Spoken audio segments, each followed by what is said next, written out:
Ladies and gentlemen, Robert De Niro.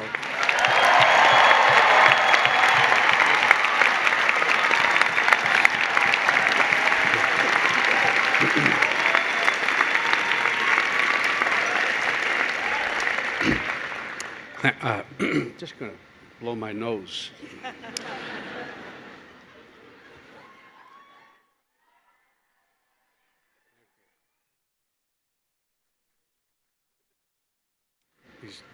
These gowns are hard to get in through to your pockets. Such practical things. Dean Green, deans, university leadership, faculty, staff, parents, friends, and the 2015 class of New York University's Tisch School of the Arts. Thank you for inviting me to celebrate with you today. Tisch graduates, you made it. And you're fucked.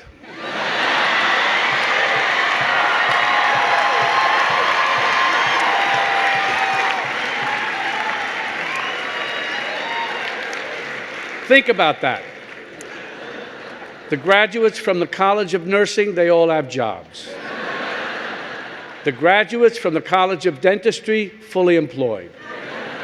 The Leonard N. Stern School of Business graduates, they're covered. The School of Medicine graduates, each one will get a job. The proud graduates of the NY School of Law, they're covered. And if they're not, who cares? They're lawyers. The English majors are not a factor. They'll be home writing their novels. Teachers, they'll all be working. Shitty jobs, lousy pay, yeah, but still working.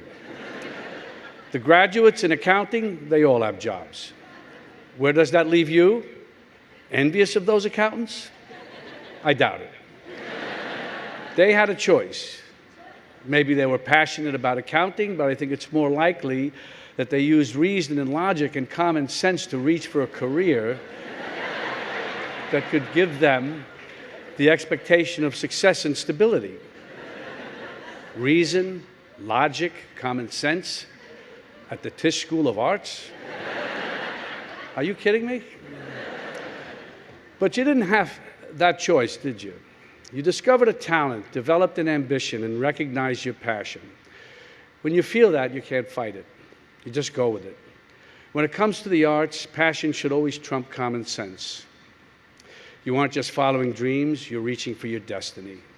You're a dancer, a singer, a choreographer, a musician, a filmmaker, a writer, a photographer, a director, a producer, an actor, an artist.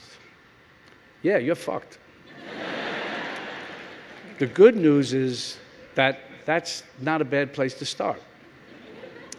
Now that you've made your choice, or rather succumbed to it, your path is clear. Not easy, but clear. You have to keep working. It's that simple. You got through Tisch, that's a big deal. Or to put it another way, if you got through Tisch, big deal.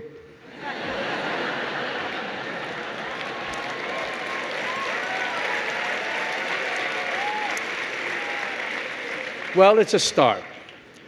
On this day of triumphantly graduating, a new door is opening for you. A door to a lifetime of rejection. It's inevitable. It's what graduates call the real world. You'll experience it auditioning for a part or a place in a company. It'll happen to you when you're looking for backers for a project. You'll feel it when doors close on you while you're trying to get attention for something you've written and when you're looking for a directing or a choreography job. How do you cope with it? I hear that Valium and Vicodin work. Well, I don't know. You can't be too relaxed and do what we do. And you don't want to block the pain too much. Without the pain, what will we talk about? Though I would make an exception for having a couple of drinks if, hypothetically, you had to speak to 1,000 graduates and their families at a commencement ceremony. Excuse me.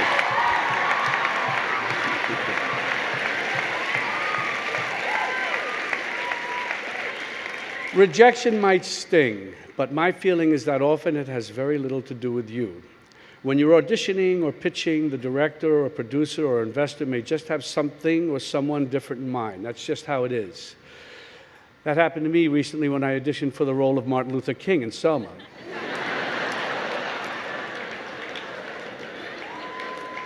Which was too bad because I could have played the hell out of that part. I felt it was written for me. But the director had something different in mind. And you know, she was right. It seems the director is always right. Don't get me wrong, David Oyelowo was great. I don't think that I would have cast a Brit, but... I've got two more stories. These really happened. I read for Bang the Drum Slowly 7 times. The first 2 of the 3 times I read for the role of Henry Wiggins, the part eventually played by Michael Moriarty. I read for the director, I read for the producer, then they had me back to read for another part, the role of Bruce Pearson. I read for the director, I read for the producer, I read for the producer and his wife, I read for all of them together. It was almost like as long as I kept auditioning, they would have time to find someone they liked more. I don't know exactly what they were looking for, but I'm glad I was there when they didn't find it. Another time, I was auditioning for a play. They kept having me back. I was pretty sure I had the part, and then they went with a name. I hated losing the job, but I understood. I could just as have easily lost the job to another no-name actor, and I also would have understood. It's just not personal. It can really be nothing more than the director having a different type in mind. You'll get a lot of direction in your careers, some of it from directors, some from studio heads, some from money people, some from writers, though usually they'll try to keep the writer out of at a distance. And some from your fellow artists. I love writers, by the way. I keep them on the set all the time. Listen to all of it and listen to yourself. I'm mostly going to talk about these ideas in movie actor terms, but I think this applies to all of you. You'll find comparable situations in all the disciplines. The way the director gets to be right is you help him or her be right. You may start out with different ideas. The director will have a vision. You will have ideas about your character. When you're a young actor starting out, your opinions may not be trusted as much as they will later on in your career. You've been hired because the director saw something in your audition, your reading, in you that fit their concept. You may be given the opportunity to try it your way, but the final decision will be the director's. Later in your career, when there's a body of work to refer to, there may be more trust from the director, but it's pretty much the same thing. You may have more opportunities to try it your way and may think the director has agreed to your take, agreed your take is the best, but if it's a movie, you'll be nowhere near the editing room where the director makes the final decision. It's best when you can work it out together. As an actor, you always want to be true to your character and be true to yourself. But the bottom line is, you got the part. And that's very important. As a director or producer, you also have to be true to yourself and to the work. A film, a dance, a play, they're not tents where artists get to play and express their individuality. They're works of art that depend on the contributions and collaboration of a group of artists. And it's a big group. It includes production and costume designers, directors of photography, makeup and hair, stage managers, assistant directors, choreographers, etc., many more to name that I won't now. Everyone plays an important part, an essential part. A director or producer, choreographer, or company artistic director, these are powerful positions. But the power doesn't come from the title. The power comes from trust, respect, vision, work, and again, collaboration. You'll probably be harder on yourself than any director. I'm not going to tell you to go easy on yourselves. I assume you didn't pick this life because you thought it would be easy. You may have to answer to a director for a job, but you also have to answer to yourself. This could create conflicts for you. You want to play the role your way, and the director has a different idea. Discuss it with the director. Maybe there's a compromise. There always should be the space to try it both ways. But don't make a production. But don't make a production out of it. I guess this is some typo here because it's not a democracy. On the set or on the stage, someone has to make the final decision. Someone has to pull it all together. That's the director. So don't be obdurate. No one's going to see you do it in the quote unquote right way if you're not on the stage or in the movie. I can answer the question that's on all of your minds right now. Yes, it's too late to change your major to directing. While preparing for my role today, I asked a few Tisch students for suggestions for this speech. The first thing they said is keep it short. And they said it's okay to give a little advice, it's kind of expected and no one will mind. And then they said to keep it short. It's difficult for me to come up with advice for you who have already set upon your life's work, but I can tell you some of the things I tell my own children. First, whatever you do, don't go to Tisch School of the Arts. Get an accounting degree instead. Then I contradict myself. And as corny as it sounds, I tell them don't be afraid to fail. I urge them to take chances, to keep an open mind, to welcome new experiences and new ideas. I tell them that if you don't go, you'll never know. You have to have have to be bold and go out there and take your chances. I tell them that if they go into the arts, I hope they find a nurturing and challenging community of like-minded individuals, a place like Tisch. If they find themselves with a talent and a burning desire to be in the performing arts, I tell them, when you collaborate, you try to make everything better, but you're not responsible for the entire project, only your part in it. You'll find yourself in movies or dance pieces or plays or concerts that turn out in the eyes of critics and audiences to be bad, but that's not on you, because you will put everything into everything you do. You won't judge the characters you play, and you shouldn't be distracted by judgments on the works you are in. Whether you're working for Ed Wood or Federico Fellini or Martin Scorsese, your commitment and your process will be the same. By the way, there will be times when your best isn't good enough. There can be many reasons for this, but as long as you give your best, you'll be okay. Did you get straight A's in school? If so, good for you, congratulations. But in the real world, you'll never get straight A's again. There are ups and there are downs.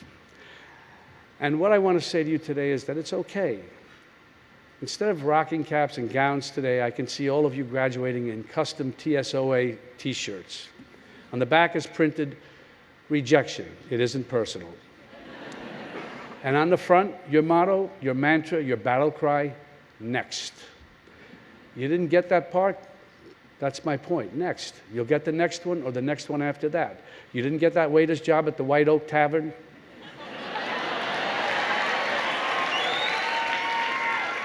Next. You'll get the next one or you'll get the next gig tending bar at Josie's. You didn't get into Juilliard? Next. You'll get into Yale or Tisch.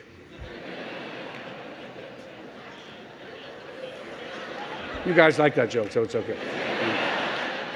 No, of course, choosing Tisch is like choosing the arts. It isn't your first choice, it's your only choice. I didn't attend Tisch, or for that matter, any college, or my senior year of high school, or most of the junior year. Still, I've felt part of the Tisch community for a long time. I grew up in the same neighborhood as Tisch. I've worked for and with a lot of people who attended Tisch, including Marty Scorsese, class of '64. As you learn your craft together, you come to trust each other and depend on each other. This encourages taking creative risks because you all have the sense that you're in it together. It's no surprise that we often work with the same people over and over. I did 8 pictures with Marty and plan to do more. He did about 25 with his editor, Thelma Schoonmaker, who he met at Tisch when she worked on a student film in the summer of '63. Other directors, Cassavetes, Fellini, Hitchcock, came back to the same collaborators over and over, almost like a repertoire company. And now David O. Russell and Wes Anderson are continuing that tradition. Treasure the associations and friendships and working relationships with the people in your classes and your early work. You never know what might come from it. There could be a major creative shift or a small detail that can make a major impression. In Taxi Driver, Marty and I wanted Travis Bickle to cut his hair into a mohawk, an important character detail. But I couldn't do it because I needed long hair for The Last Tycoon that was starting right after Taxi Driver, and we knew a false mohawk, we knew a false mohawk would look, well, false. So we were kicking it around one day at lunch and decided to give it one shot with the very best makeup artist at the time, Dick Smith. If you saw the movie, you know that it worked. And by the way, now you know it wasn't real. Friendships, good working relationships, collaboration, you just never know what's going to happen when you get together with your creative friends. Marty Scorsese was here last year speaking to the 2014 graduates. And now here I am, here we are, on Friday at a kind of supersized version of one of Allison's student lounge hangout sessions. You're here to pause and celebrate your accomplishments so far as you move on to a rich and challenging future. And me, I'm here to hand out my pictures and resumes to the directing and producing graduates.